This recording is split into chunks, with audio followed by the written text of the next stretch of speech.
Mail administration है, exclusively federal tax ombudsman की jurisdiction है। किसी और कोर्ट की जुरिस्डिक्शन मेल एडमिनिस्ट्रेशन नहीं है, including supreme court of Pakistan and high court. कहा यह जाता है कि सुप्रीम कोर्ट और हाई कोर्ट उस मेल एडमिनिस्ट्रेशन को हमें रेफर करेगा, खुद एडजुडिकेट नहीं करेगा। हमारे क्रेडिट पे ये चीज आती है कि हमने अदालतों में जाके अदालतों को समझाया, हम सब ने इंक्लूडिंग माई सेल्फ, हमने अपनी कैपेबिलिटीज को देखते हुए अपनी कैपेसिटी बिल्डिंग की। केसेस कहाँ डिले होते हैं, जहाँ पे एडजर्नमेंट होती है, और हमने वकला बरादरी को समझाया और उनसे बात की कि एडजर्नमेंट नहीं आपको मिलेगी। फेडरल टैक्स ओम्बड्समैन में आने के बाद कहा यह जाता है कि एक जबरदस्त सरगर्मी हुई।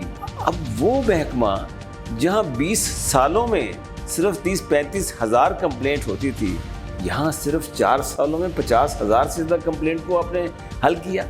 ये क्या मैजिक था? मेरी खुशकिस्मती ये थी कि जब मैंने ज्वाइन किया तो हमारे FTO federal tax ombudsman doctor Asif Mahmood Jah जबरदस्त इंसान, और मैं ये कहूँगा कि at the same time a wonderful leader वो होता है जो आपके साथ जो काम कर रहे हैं उनको फ्लरिश करने का मौका दे और उनको अपनी सलाहियत के मुताबिक काम करने का मौका दे। कोई आदमी कभी नहीं चाहता कि कोई आदमी आपसे आगे निकले। बेशुमार लीडरशिप ऐसी है जिनके अंदर इनसिक्योरिटीज होती हैं जो आपको उस तरीके से आगे बढ़ने और पनपने नहीं देते। उन्होंने जो कॉन्फिडेंस दिया, जो फ्री हैंड दिया, मैं जो आइडियाज लेके आता था कि डॉक्टर साहब ये करना है, इस लाइन पे हमने इनिशिएटिव लेनी है, तो ही सेड गो है। जब आप वहां आए तो आपके जहन में सबसे पहले चीज कौन सी क्लिक की कि किस तरह चलना है, क्या ठीक करना है? मैं जब आया था तो उस वक्त हमारे यहाँ पे कोर्ट का कॉन्सेप्ट कोई नहीं था, हमने प्रॉपर कोर्ट का कॉन्सेप्ट इंट्रोड्यूस करवाया। We are the pioneer in this field. हमारा स्टिपुलेटेड टाइम जो है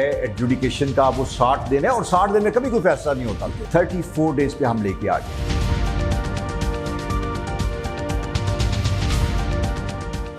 बिस्मिल्लाहिर्रहमानिर्रहीम।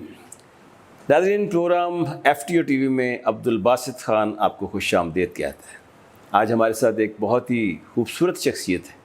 न सिर्फ खूबसूरत हैं बल्कि वो हर काम पे माशाल्लाह कमाल कुदरत रखते हैं। जहाँ जाते हैं उस महकमे को, उस ऑर्गेनाइजेशन को 4 चांद लगा देते हैं। मैं आज बात कर रहा हूँ फेडरल टैक्स ओम्बड्समैन के एडवाइज़र लीगल, जिसे उर्दू में आप कानूनी मुशीर भी कह सकते हैं। इसके अलावा वो OIC ओम्बड्समैन के एग्जीक्यूटिव सेक्रेटरी भी हैं, और मज़ीद वरा वो तमाम तरह ओम्बड्समैन की एसोसिएशन के भी एग्जीक्यूटिव सेक्रेटरी हैं, और चेयरमैन यूथ जिसे कहते हैं वो भी हैं फेडरल टैक्स ओम्बड्समैन के। इसके अलावा वो ओवरसीज़ ग्रीवेंसेस सेल के भी चेयरमैन हैं, और इसके साथ साथ वो डिप्लोमेटिक ग्रीवेंसेस सेल के भी इंचार्ज। मतलब माशाल्लाह इतने सारे काम और इतनी आसानी से कर लेते हैं। मेरी मुराद है जनाब अलमास जुविंदा से। Welcome to the show. Sir, thank you very much. Such an honor to be with you, and to have a discussion and chat with you is always a great pleasure. Same here. अच्छा अलमास, आप माशाल्लाह, मैं आपको बहुत अरसे से जानता हूँ। आप माशाल्लाह लीगल फ्रेटर्निटी में भी एक बड़ा मुकाम रखते हैं। तमाम लोग आपको जानते हैं और बड़े आपने प्रोग्राम किए हैं। हम तो खैर आपके शागिर्दों में से हैं, अगरचे उम्र में ज़्यादा हैं, लेकिन आप माशाल्लाह बड़ी तवानाई के साथ प्रोग्राम करते हैं। फेडरल टैक्स ओम्बड्समैन में आने के बाद कहा यह जाता है कि एक ज़बरदस्त सरगर्मी हुई और अवेयरनेस कैंपेन के जिसे कहते हैं माशाल्लाह बेदरेग किस्म के फंक्शंस हुए, इवेंट्स हुए, और जिस तरह आपने यूथ इनिशिएटिव को बीइंग द चेयरमैन आपने उसको शुरू किया। अब वो महकमा जहाँ 20 सालों में सिर्फ 30-35 हज़ार कंप्लेंट होती थी, यहाँ सिर्फ 4 सालों में 50,000 से ज़्यादा कंप्लेंट को आपने हल किया। ये क्या मैजिक था, ये क्या था? बासित भाई, थैंक यू वेरी मच। मैं आपको बताऊं कि फेडरल टैक्स ओम्बड्समैन में ये जो तजर्बा है, मैं जब ज्वाइन किया वफाकी टैक्स महोत्सव को, तो मेरे अंदर ये ख्वाहिश थी और एक पैशन था कि हम ये देखें कि पाकिस्तान में जो इंस्टीट्यूशंस हैं, क्या हम इनको बेहतर कर सकते हैं? क्या जो हमारे ऊपर ये लेबल है कि हम शायद उस मुकाम पे पहुंच गए हैं जहां पे चीज़ों को बेहतर नहीं किया जा सकता, ये किस हद तक ठीक है? इस पैशन के साथ कि यहाँ पे आके मैं अगर इस इंस्टीट्यूशन में कुछ कंट्रीब्यूट करूँ तो शायद हम कोई थोड़ा सा फ़र्क डाल सके। मेरी खुशकिस्मती ये थी कि जब मैंने ज्वाइन किया तो हमारे FTO federal tax ombudsman doctor Asif Mahmood Jah, ज़बरदस्त इंसान, और मैं ये कहूँगा कि at the same time a wonderful leader. Leader वो होता है जो आपके साथ जो काम कर रहे हैं उनको फ्लरिश करने का मौका दे और उनको अपनी सलाहियत के मुताबिक काम करने का मौका दे। हमारे यहाँ पे बेशुमार लीडरशिप ऐसी है जिनके अंदर इनसिक्योरिटीज़ होती हैं जो आपको उस तरीके से आगे बढ़ने और पनपने नहीं देते, लेकिन अल्हम्दुलिल्लाह it was a different case all together. और उन्होंने जो कॉन्फिडेंस दिया, जो फ्री हैंड दिया, मैं जो आइडियाज़ लेके आता था कि डॉक्टर साहब ये करना है, इस लाइन पे हमने इनिशिएटिव लेनी है, चीज़ों को इस तरीके से करने हैं, तो ही सेड गो हैड। जब इस तरह का कॉन्फिडेंस आपको मिले, और फिर मैं हमेशा ये कहता हूँ कि देखें, हम जब प्राइवेट सेक्टर में होते हैं ना, मुझे अपना दफ्तर शुरू करना है या कोई बिज़नेस शुरू करना है, तो आप पे बड़े प्रेशर होते हैं। आपने bye the end of the day लोगों को सैलरीज देनी है, आपने बिल्डिंग है उसका रेंटल देना है, यूटिलिटीज हैं, बाकी सारे खर्चे हैं। लेकिन गवर्नमेंट के डिपार्टमेंट में जब आप किसी में जाते हैं तो ये सब आपकी डिस्पोजल पे फ्री ऑफ कॉस्ट होता है। You are not supposed to pay any rental, you are not supposed to worry about the salaries of the employees, you are not supposed to worry about the utility bills and all that, और आपके पास और बेशुमार resources आपकी disposal पे, और फिर भी अगर आप डिलीवर नहीं कर पाते तो देयर इज समथिंग रॉन्ग। इसका मतलब ये हुआ कि ये एक जिसे कहते हैं combination of Wasim Akram and Imran Khan था। यानी आपकी यूथ और उनकी माशाल्लाह जो क़यादत थी, लीडरशिप, बिल्कुल ठीक है। आई 100% एग्री विद यू, बिकॉज जो चीज़ें आपने बताई हैं मैं आपसे मुकम्मल इत्तेफाक करता हूँ कि कोई आदमी कभी नहीं चाहता कि कोई आदमी आपसे आगे निकले, लीडर। और ये क्रेडिट मैं समझता हूँ आसिफ महमूद जाद साहब जो हैं, डॉक्टर साहब को ये जाता है। और उन्होंने आप पर रिलाई किया और उसके रिजल्ट सामने आए।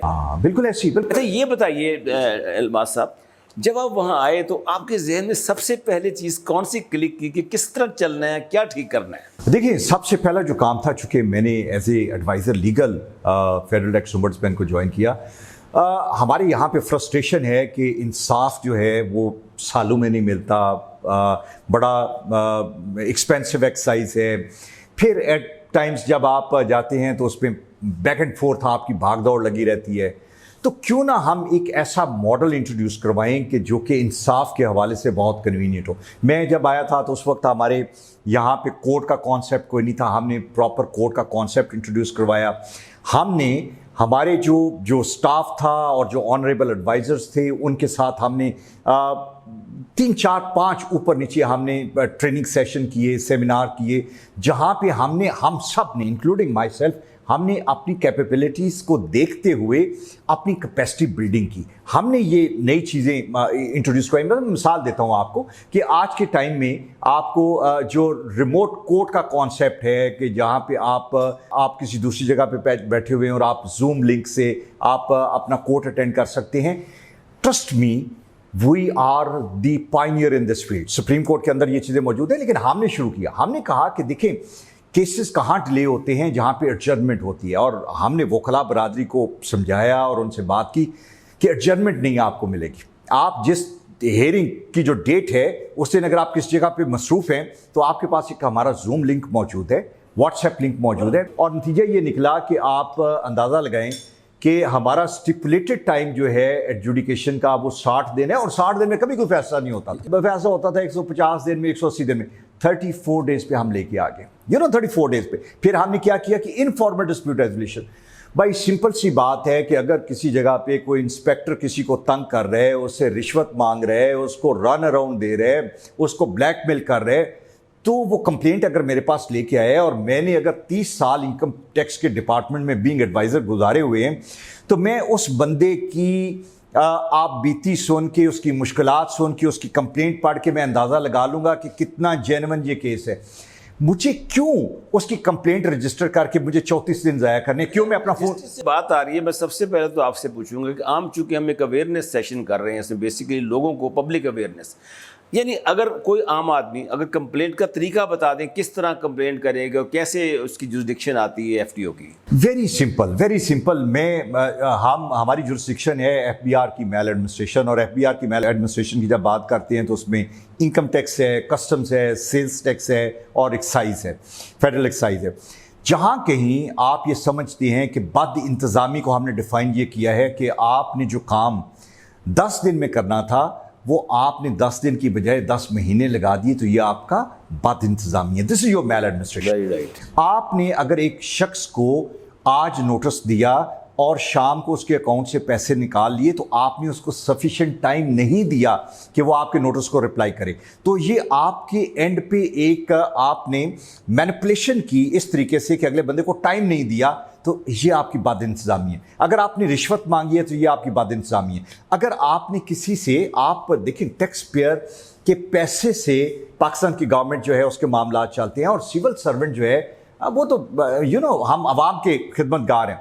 आपने किसी जगह पे किसी को बुलाया और दफ्तर में 8 घंटे उसको बाहर बैठाए रखा, 7 घंटे बैठाए रखा, आपने बार बार उसको रन अराउंड दिया, ये सब मेल एडमिनिस्ट्रेशन है। आपने रिफंड अगर देना है जो कि जस्टिफाइड रिफंड है कि किसी वक्त आपने with holding tax, advance tax जो है वो आपने उसमें कोई चीज़ डिडक्ट कर ली, और फिर उसके बाद ये हुआ कि by the end of the month या by the end of the calendar year जो है आपके पास पैसे ज़्यादा आ गए, तो वो आपका रिफंड है जो आपने उसको दिया, उसका लेजिटिमेट हक है। 60 दिन के अंदर अगर आप उस रिफंड को प्रोसेस नहीं करते, ये मेल एडमिनिस्ट्रेशन है। पब्लिक ग्रीवेंसेस तो हैं, ठीक है, जो लोग इस तरह जैसे आप तरीका बता दिया तो आप उनको हल करते हैं। बाज़ का तो ऊपर से भी तो आते हैं ना, कुछ सेनेट की तरफ से आ गया, नेशनल असेंबली की तरफ से आ गया, सुप्रीम कोर्ट ने कोई ऑर्डर कर दिए, हाई कोर्ट ने ऑर्डर कर दिए, कोई इस किस्म के भी आपको? हमारा स्टैट्यूट क्या कहता है? हमारा स्टैट्यूट ये कहता है कि जो कंप्लेंट है वो एक कंप्लेनेंट की तरफ से आ सकती है जो अफेक्टी है, जिसके साथ ज्यादती हुई है। फिर ये कहा जा सकता है कि प्रेसिडेंट ऑफ पाकिस्तान अगर उनके नोटिस में कोई चीज़ आई है, अगर उन्होंने किसी अखबार में पढ़ी है, किसी ने उनको बताया है, वो हमें रेफर कर सकते हैं। हमें सेनेट और नेशनल असेंबली के अंदर उनके जो मेंबरान हैं उनको अगर पता चले कि किसी जगह पे कोई हाई हैंडेडनेस है या कोई ऐसा मैसिव स्कैम है जिसमें मेल एडमिनिस्ट्रेशन नजर आ रही है, तो वो हमें रेफर कर सकते हैं। और मैं सबसे मजे की बात बताऊं कि जो मेल एडमिनिस्ट्रेशन है वो बासत भाई एक्सक्लूसिवली फेडरल टैक्स ओम्बड्समैन की जुरिस्डिक्शन है, किसी और कोर्ट की जुरिस्डिक्शन मेल एडमिनिस्ट्रेशन नहीं है, including supreme court of Pakistan and high court. अगर टैक्स के मामलात में किसी जगह पे मेल एडमिनिस्ट्रेशन जो है वो सुप्रीम कोर्ट और हाई कोर्ट की हेयरिंग्स या एडजुडिकेशन के दरमियान नजर आती है, तो कहा यह जाता है कि सुप्रीम कोर्ट और हाई कोर्ट उस मेल एडमिनिस्ट्रेशन को हमें रिफर करेगा, खुद एडजुडिकेट नहीं करेगा। ये इतनी बड़ी जुर्स, और हमने माजी में नहीं होता था, लेकिन जो मैं ये कहूँगा कि जो करंट ऑनरेबल एफटीओ साहब है और जो करंट रिजीम है, हमारे क्रेडिट पे ये चीज़ आती है कि हमने अदालतों में जाके अदालतों को समझाया, बताया, जजेस को जाके बताया, और उसका नतीजा ये निकला कि सुप्रीम कोर्ट ने हमारे पास केसेस रेफर किए। इस्लामाबाद हाई कोर्ट से तो हर दूसरे दिन केस जो है रेफर होते हैं। ये बहुत बड़े क्रेडिट की बात है कि जहां पे अदालतों ने रियलाइज किया कि अगर कानून ये कहता है, हमारा जो कॉन्स्टिट्यूशन है और कॉन्स्टिट्यूशन के नीचे जब ऑर्डिनेंस और एक्ट होता है तो वो दूसरा बड़ा कानून होता है, बाकी सब नीचे होते हैं। अगर वो कानून ये कहता है कि सुप्रीम कोर्ट और हाई कोर्ट भी केसेस हमें रेफर करेंगे तो वो रेफर करेंगे, कोई और बंदा नहीं। तो मैं ये कहता हूं कि ये बहुत बड़े क्रेडिट की बात है। बताइए कि ये जो कुछ ऐसी चीज़ें भी तो हैं जहाँ के एफटीओ जो है वो अपना अमल दरामद नहीं कर सकता या उसकी जुरिडिक्शन नहीं होती, वो कौन सी ऐसी जगह है जहाँ अदालतें और भी मौजूद हैं? जुरिस्डिक्शन बड़ी इंपॉर्टेंट है। आप जब किसी भी फोरम और प्लेटफॉर्म पे जाते हैं तो वो कहते हैं कि जी क्या हमारी जुरिस्डिक्शन, क्या वो हमारी उस गिरफ्त में ये मामला आता है कि नहीं। जब आप टैक्स पे करते हैं तो जो टैक्स आप पे असेस किया जाता है, और जब कस्टम ड्यूटी है और उसमें आपका टैरिफ डिसाइड किया जाता है कि आपने ये कप इंपोर्ट किया और इस पर आपने 10 रुपये ड्यूटी देनी थी, तो जो इंपोर्टर है वो कहते हैं 10 तो नहीं बनती, 6 बनती है। और इसी तरह इनकम टैक्स आप कहते हैं कि यार ये तो 20 लाख नहीं बनता था, ये 18 बनता था। जहाँ पे असेसमेंट का मामला है और ड्यूटी डिटर्मिनेशन का मामला है, this is not our jurisdiction, हम उसके अंदर नहीं जाते। फिर हम ये कहते हैं कि जहाँ पे आपने ऑलरेडी किसी कोर्ट को चूज किया हुआ है, आप हाई कोर्ट में हैं, आप ट्रिब्यूनल में हैं, तो वो मामला हम उन्हें कहते हैं कि सब जुडिस हैं, अगर आप उस कोर्ट से फैसला ले हमारे पास ना आए, फिर वहाँ पे हमारी जुरिस्डिक्शन नहीं बनती। लेकिन अगर आपका मामला सब जुडिस नहीं है, आपने किसी मामले को कोर्ट में लेके नहीं गए हुए, तो फिर ये हमारी जुरिस्डिक्शन है और इसमें हम डेफिनेटली अपनी जुरिस्डिक्शन इन्वोक कर सकते हैं। ये जो आपने देखा कि ग्रीवेंस सेल की बात हो रही है या ओवरसीज़ की जिसमें आ रही है कि ओवरसीज़ के ग्रीवेंस सेल का मसला बना हुआ है, वो आपने वो इसके अलावा जो चेयरमैन यूथ का आपने काम किया, फिर OIC, फिर वो तमाम ओम्बुड्समैन का, और ये जो सब कुछ था ये आपके दौर में हुआ, ये पहले भी था? नहीं, पहले देखिए, जो ओवरसीज पाकिस्तानी ग्रीवेंसेस सेल था वो पहले नहीं था, हमने शुरू किया। और अल्हम्दुलिल्लाह आप अंदाज़ा लगाएं कि बाहर के ममालिक के जो लोग हैं ना, देखिए हमारे पास बहुत बड़ी रेमिटेंस बाहर से आती हैं और हमारा बहुत बड़ा फॉरेन एक्सचेंज जो है वो उनके ज़रिए आता है, हमें उनको पैम्पर करने की ज़रूरत है। लेकिन एक डॉक्टर अगर अमेरिका में बैठा हुआ, उसने 30 साल वहाँ पे वो कमाता है, वो अपने पैसे अपने ही अकाउंट में भिजवाता है और उन पैसों से अगर वो कोई प्रॉपर्टी खरीद लेता है, और मेरे भाई इनकम टैक्स वाले ये कहते हैं कि ये आपकी लोकल इनकम है और इस पर आपने टैक्स पे करना है, यानी जो बाहर की इनकम है उस पर टैक्स वाले पैसे नहीं ले सकते? उसपे नहीं, अगर आपने उस जुरिस्डिक्शन में टैक्स पे किया हुआ है, आप अमेरिका में वहाँ पे किया हुआ है, और उन पैसों को आप बैंकिंग चैनल के ये यहाँ पे भिजवाते हैं और उस पर आप पेमेंट रियलाइजेशन सर्टिफिकेट प्रोवाइड करती हैं, तो उस पर टैक्स नहीं है। लेकिन लोगों ने टैक्स लिया और उसके बाद टैक्स लिया, उन्होंने कहा कि जी आपके अकाउंट में ये तो आपकी लोकल इनकम है, लोकल इनकम उसको डिक्लेयर करके उस पर पैसे ले लिए। डिप्लोमेटिक का भी आपने बताया। मैं ये बता लूँ, ये बड़ा इंपॉर्टेंट है। हमने बासत भाई जब ये सेल इंट्रोड्यूस करवाया तो बाहर के लोग they would make usually sarcastically fun of us कि आप ये कह रहे हैं कि जी आप ये मामला दें। वो हमारे पास एक अमेरिका से डॉक्टर थे, उन्होंने कहा कि यार 2 साल से मुझे ये फलां कमिश्नर तंग कर रहे हैं। हमने उनके मामलात ADR के जरिए हल करना शुरू किया। ADR अल्टरनेट डिस्प्यूट रेजोल्यूशन और इनफॉर्मल डिस्प्यूट रेजोल्यूशन। आम आदमी के लिए बताइए। और आम आदमी के लिए ये है कि जब मेरे पास मसला आया तो मैं उसको कंप्लेंट में कन्वर्ट करने की बजाय मैंने फ़ोन उठाया, उस कमिश्नर को कॉल की, भाई ये तुम्हारा डिप्टी कमिश्नर जो है ये कर रहा है, ये तुम्हारा इंस्पेक्टर ये कर रहा है, नज़र रखो इस पर, और ये मामला मैं तुम्हें भेज रहा हूँ, इसको 2 दिन के अंदर हल करके मुझे भेजो। अगर नहीं भेजोगे तो मैं फिर कंप्लेंट तो दर्ज करूंगा, लेकिन मैं ये ज़हन में रखूंगा कि मैंने तुम्हें मौका दिया था। आप यकीन करें, हमने 1700 केसेस 1 साल के अंदर, जिसमें मेजॉरिटी जो है वो ओवरसीज पाकिस्तानी के हैं। वो this must be a record. It is a record. फिर आप ये देखें कि डिप्लोमेटिक ग्रीवेंसेस सेल नहीं था। अब जो यहाँ में पाकिस्तान में डिप्लोमेट्स हैं, उनको आप अंदाज़ा लगाएं कि एक वियना कन्वेंशन ये कहता है कि आप अगर किसी एम्बेसी में काम करते हैं तो आप डिप्लोमेट हैं, आप यहाँ पे लोकल जुरिस्डिक्शन में इनकम टैक्स पे नहीं करेंगे, ठीक है। अब जब उनको एग्जम्प्ट कर दिया गया इनकम टैक्स से और वो अपना बैंक अकाउंट खोलते हैं किसी एक बैंक के अंदर, तो बैंक क्या कहता है? बैंक ये कहता है ओ आप अपना इनकम टैक्स नंबर लेके हैं, वो कहते हैं कि जी मैं तो एग्जम्प्टेड हूँ। तो बैंक ये कहता है अच्छा आप एग्जम्प्टेड हैं, तो जो आपकी ट्रांजैक्शन होंगी उन पे हम डिडक्ट करेंगे नॉन फाइलर का। वो नॉन फाइलर की रेट से उनके बैंक अकाउंट से पैसे विड्रॉल पर डिडक्शन शुरू कर दिया। हमने ऑनरेबल FT साहब ने एक फैसला दिया जिसमें उन्होंने कहा कि कोई बंदा किसी डिप्लोमेट के अकाउंट से पैसे नहीं डिडक्ट करेगा जब वो अगर सर्टिफिकेट दे दे। देखिए कितना बड़ा रिलीफ है, wonderful, such a goodwill that we have created. ये अंदाजा लगाएं कि डिप्लोमेट्स जब से पाकिस्तान बना है तब से हैं, कवानीन तब से हैं, फेडरल टैक्स ओम्बुड्समैन 25 साल से है। 25 साल में पहले कभी नहीं हुआ। ये तो वही हुआ ना, एक तरह आने से पहले एक तरह आने के बाद। अच्छा, फिर आप ये देखें कि ये 2 बातें मैंने आपको बताई। फिर जो आप बता रहे हैं कि हमने एक और चीज़ जो बड़ी अहम मैं समझता हूँ कि आज किसी भी आम आदमी से बात करें या किसी ऐसी जगह में आम आदमी को भी छोड़ दें, लर्नड लोग होते हैं, किसी बैंकर के पास जाके बैठे, तुम कहते हैं यार वासिफ साहब क्या कर रहे हैं, मैं ओम्बुड्समैन में ये क्या होता है ओम्बुड्समैन। ये जो आपने यूथ के, जिसके आप चेयरमैन हैं यूथ इनिशिएटिव के, ये it's a wonderful job you have done it.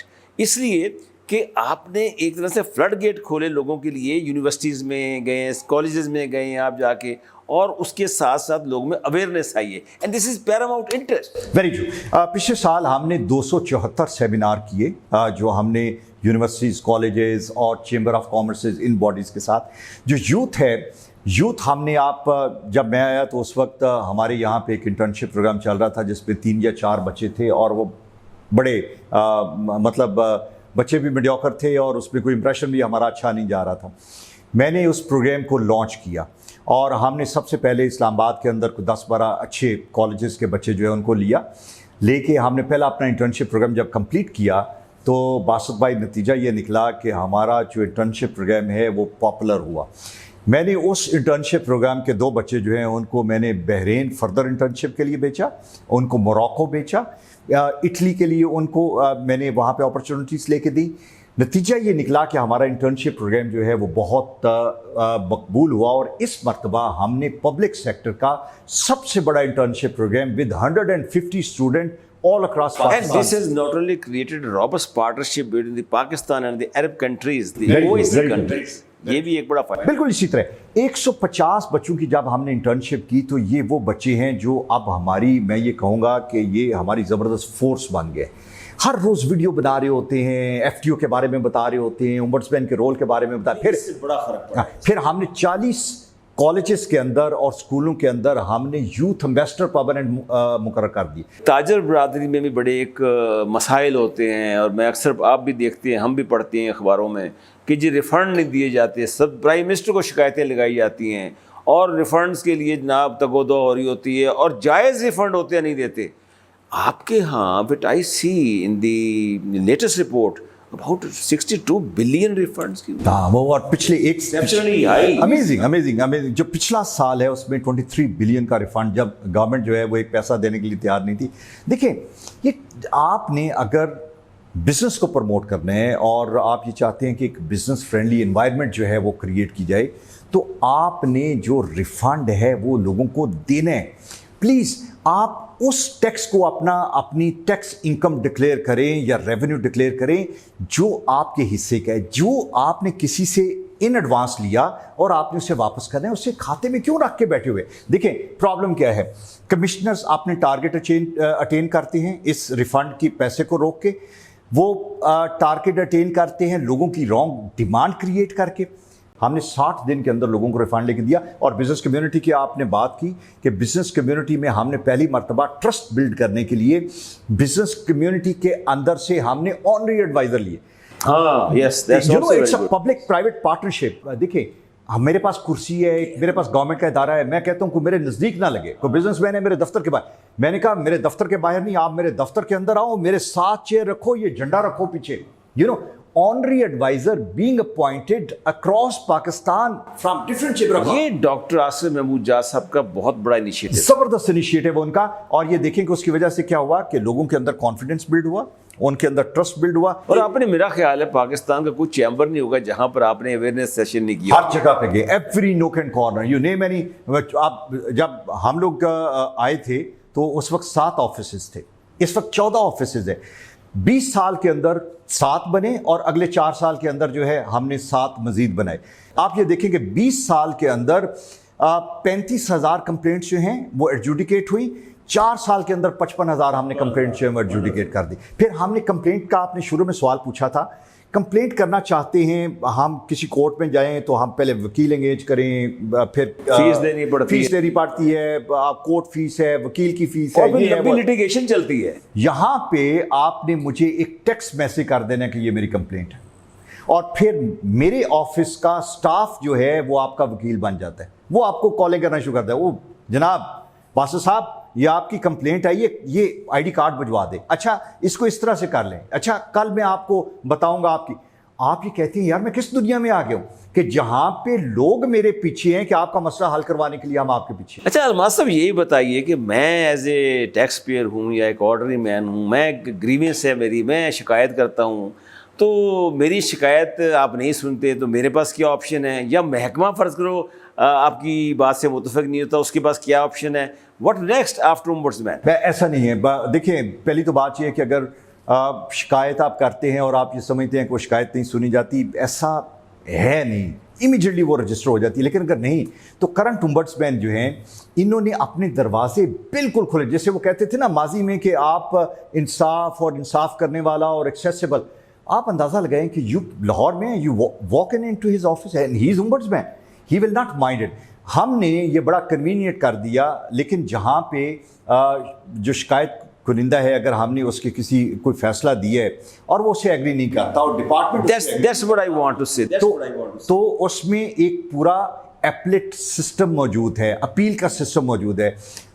System क्या है कि आप हमारे उसी फैसले के खिलाफ हमारे पास ही रिव्यू में आएंगे और वो review most of the time honourable FTO साहब खुद सुनते हैं, बल्कि पिछले 4 साल में तो उन्होंने सारे केसेस जो हैं वो खुद सुनते हैं। मैं उनके साथ बैठता हूँ, एक आध एडवाइज़र और बैठते हैं, तो हम उन रिव्यू में असेस करते हैं कि क्या ये फैसला जो हमने दिया था ये ठीक है, और अगर उसका कोई ऐसा ग्रीवेंस विच रिमेन्स अनअटेंडेड तो वी आर देयर। अगर आप फिर भी उस फैसले से मुतफिक नहीं है तो फिर आप प्रेसिडेंट ऑफ पाकिस्तान के पास रिप्रेजेंटेशन फाइल कर सकते हैं, which is another form of the appeal, और वहाँ अच्छा ये बताएं कि जो आपके फैसले होते हैं उनकी किस हद तक तौकीर होती है प्रेसिडेंट हाउस में, यानी जो आप फैसले से 100% भेजते हैं या उसमें कितने % जो होते हैं प्रेसिडेंट साहब उनको एक्सेप्ट करते हैं?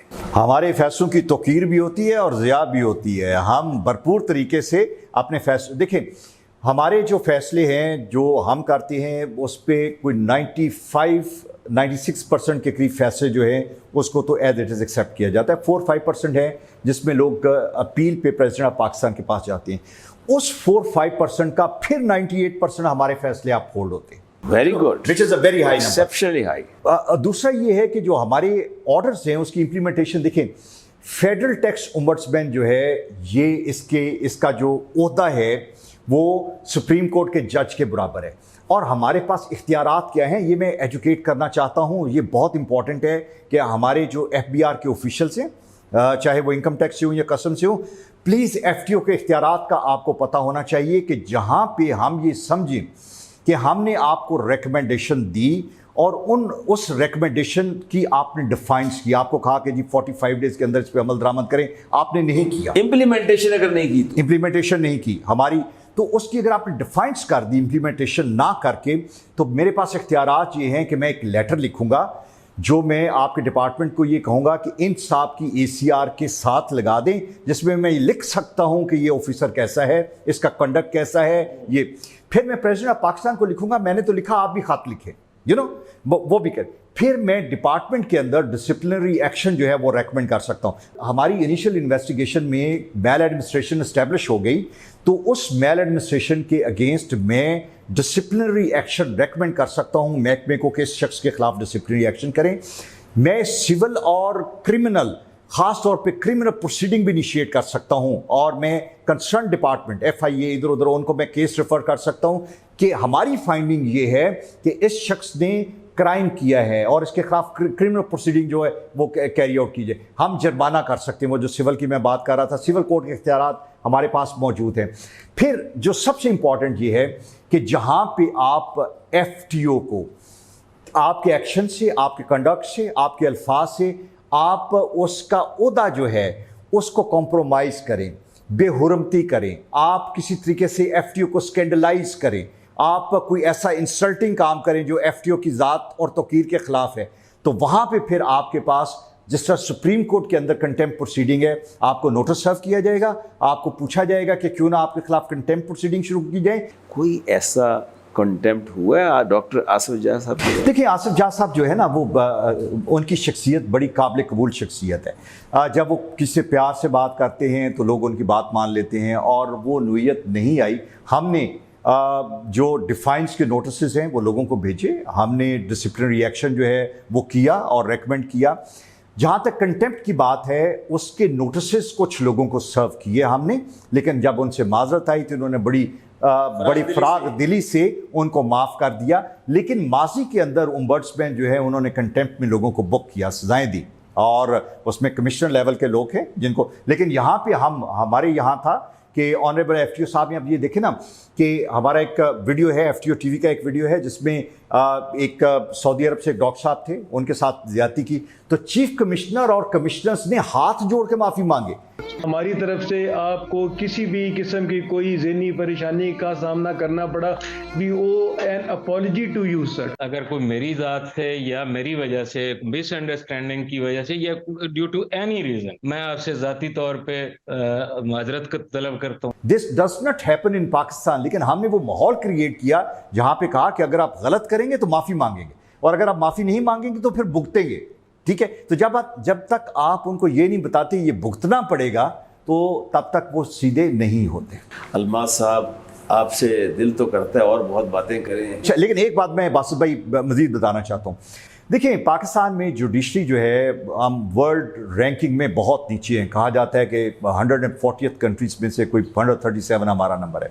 लेकिन मैं आपको बताऊं, ये पिछले 4 साल जो हैं, इसमें ओम्बड्समैन जो दुनिया के हैं उसमें पाकिस्तान का पहले 5-6 बड़े ओम्बड्समैन की लिस्ट में नाम है। हम ऊपर की तरफ है। हमारे यहाँ पे अब लोग ट्रेनिंग के लिए जो बाहर के ओम्बड्समैन ऑफिस है उनके लोग यहाँ पे आते हैं। बहरीन ने हमारे पास अभी अपनी टीम एक भेजी, जो मोरक्को है वो अपनी टीम यहाँ पे भिजवा रहे। This is a great honour.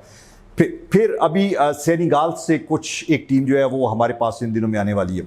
दूसरी इम्पॉर्टेंट बात ये है कि it is a great honour for Pakistan कि जो इंटरनेशनल ओम्बड्समैन कम्युनिटी है उसमें जो OICOA है, ऑर्गेनाइजेशन ऑफ इस्लामिक कंट्री की जो ओम्बड्समैन एसोसिएशन है, पाकिस्तान उसका जनरल सेक्रेटरी है, which is a great honour. फिर एशियन ओम्बड्समैन एसोसिएशन, जो एशिया के जितने हैं, प्रेसिडेंट उसका पाकिस्तान उसका प्रेसिडेंट है।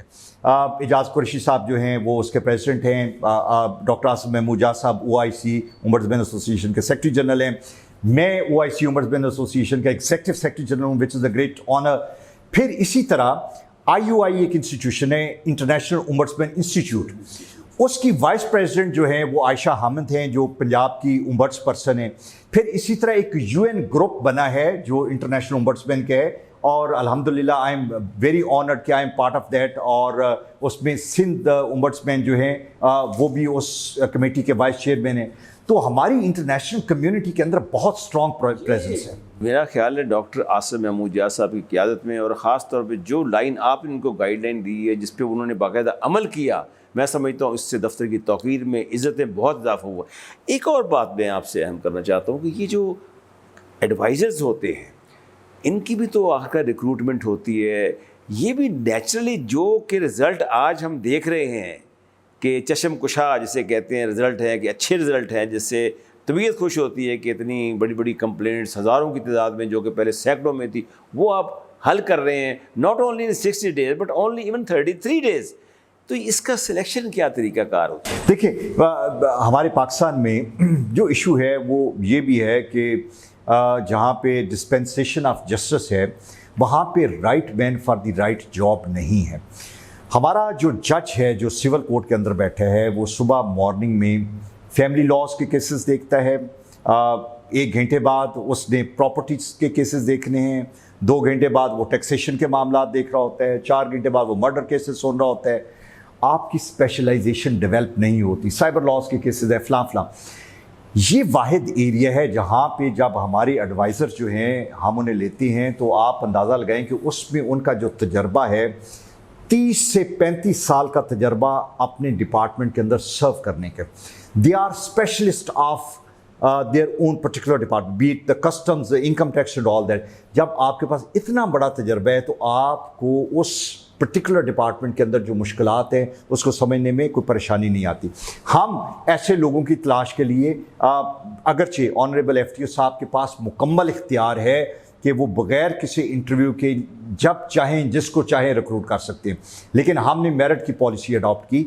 4 साल के अंदर हम बाकायदा एडवर्टाइज़ करते हैं। एडवर्टाइज़ करने के बाद जो हमारे पास एप्लीकेशंस आती हैं, एक पैनल बनता है, हम उनको शॉर्ट लिस्ट करते हैं, उनके इंटरव्यूज़ करते हैं, फिर फॉलो अप इंटरव्यूज़ होते हैं। Only then we select the advisers. You know, कुछ लोगों ने टाइम एंड अगेन हमें चैलेंज किया कोर्ट्स के अंदर कि जी ये देखें, ये यहाँ पे ये अपनी मनपसंद के लोग और नेपोटिज्म है। हमने कोर्ट के अंदर साबित किया कि डिस्पाइट द फैक्ट कि ओम्बड्समैन के इख्तियारात हैं कि वो जिसको चाहे वो जिसको रखे, लेकिन इसके बावजूद हमने मेरिट को एडहेर किया है, मेरिट को हमने इंश्योर किया है, और जो जितने लोग आए हैं वो क्वालिटी के लोग आए हैं। और यही वजह है कि आज हम इतनी बड़ी तादाद में जो केसेस हैं उनको एडजुडिकेट कर सकें। यही है रखते सफ़र मेरे कारवां। माशाल्लाह अलमास साहब, आपसे बात करके बहुत खुशी हुई और इंशाल्लाह आइंदा भी आपसे गुफ्तगू होती रहेगी। तो नाज़रीन, ये थे हमारे बहुत ही ज़बरदस्त FTO के लीगल एडवाइज़र भी। इनके पास बहुत से और भी माशाल्लाह ओहदे हैं और उन्होंने उनको बहुत कमाल महारत के साथ, कमाल मेहनत के साथ माशाल्लाह इन्होंने FTO के इदारे को 4 चांद लगाए हैं। तो इंशाल्लाह नेक्स्ट प्रोग्राम के दोबारा हाज़िर होंगे आपके पास। अगले प्रोग्राम तक की इजाज़त दीजिए। अल्लाह हाफ़िज़।